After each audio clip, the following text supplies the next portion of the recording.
Another young bodybuilder is gone.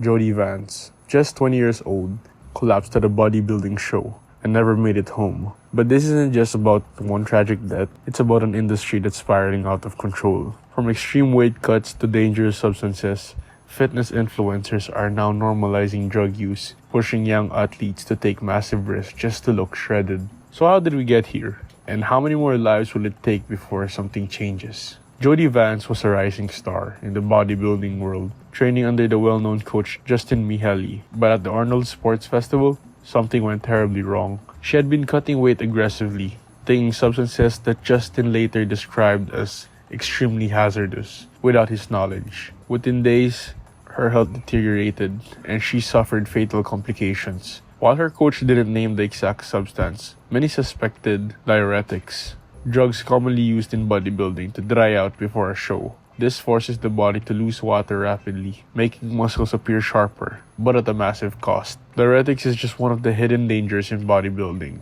Athletes push their bodies to the absolute limit, starving themselves, dehydrating themselves, and even taking risky performance-enhancing drugs just to look a certain way on stage. The biggest problem? These extreme methods aren't just for professional bodybuilders anymore. They're being marketed to the general public by influencers with millions of followers. Right now, Instagram, TikTok, and YouTube are full of fitness influencers blatantly promoting steroid use.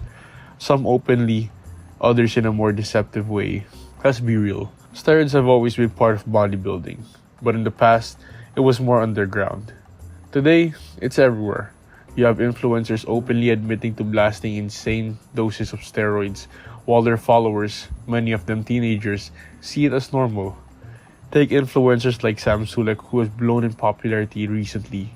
While he doesn't directly tell his audience to take steroids, his unreal muscle gain and insane training volume make young viewers believe they can look like that naturally. Then you have influencers who downplay the risk, making steroids seem safe as long as you do it properly. The reality, there is no such thing as safe steroid use, especially when you're 20 years old, still growing and don't know what you're doing. Jodi Vance's death should be a wake-up call. She was just 20.